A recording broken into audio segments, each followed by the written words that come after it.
एक धक्कादायक बातमी सोलापुरातून समोर येते। सोलापुरामध्ये IT सिटीच्या धक्कादायक अहवालामुळे, खोट्या अहवालामुळे गर्भवतीचा संसार उद्ध्वस्त झालेला आहे। IT सिटीचा हा अहवाल आणि यामुळे या गर्भवती महिलेचा संसार उद्ध्वस्त झालाय। खोट्या अहवालामुळे पतीनं महिलेला बाहेर काढलेला आहे।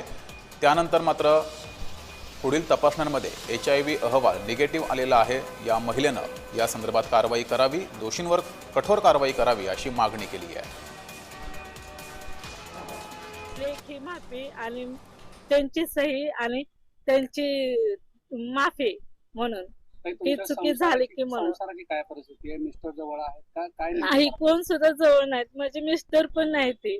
आणि एक मेला मला न्याय तर भेटलं नाही ना, मी आत्महत्या करेल बी।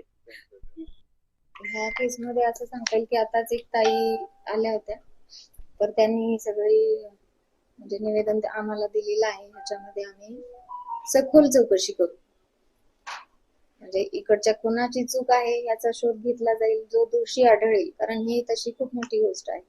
आणि वरून असं आहे की ताईंची अशी तक्रार आहे की ह्या गोष्टीमुळे त्यांचा संसार उद्ध्वस्त झालेला आहे। तर आमचं काम आहे की ह्याची पूर्ण चौकशी करून जो दोषी आहे त्याच्यावर कठोरात कठोर कारवाई करू। एक गर्भवती भगिनी होती, त्यांना 7 महिन्यामध्ये HIV टेस्ट होती। त्याच्यामध्ये ते निगेटिव्ह असताना त्यांना पॉझिटिव्ह दाखवून औषधाची ट्रीटमेंट स्टार्ट करण्यात आली HIV ची।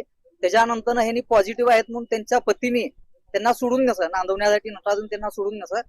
त्यानंतर त्यांचे पती निगेटिव्ह आहेत म्हणताना या ताईंना संशय येण्याने बाबा मी पॉझिटिव्ह असताना पती निगेटिव्ह असत आहे म्हणून त्यांनी पुन्हा अन्य शासकीय हॉस्पिटलमधनं 5 ठिकाणी HIV ची तपासणी करण्यात असते। त्या HIV तपासणीमध्ये प्रत्येक तपासणीमध्ये ह्या ताई निगेटिव्ह आहेत।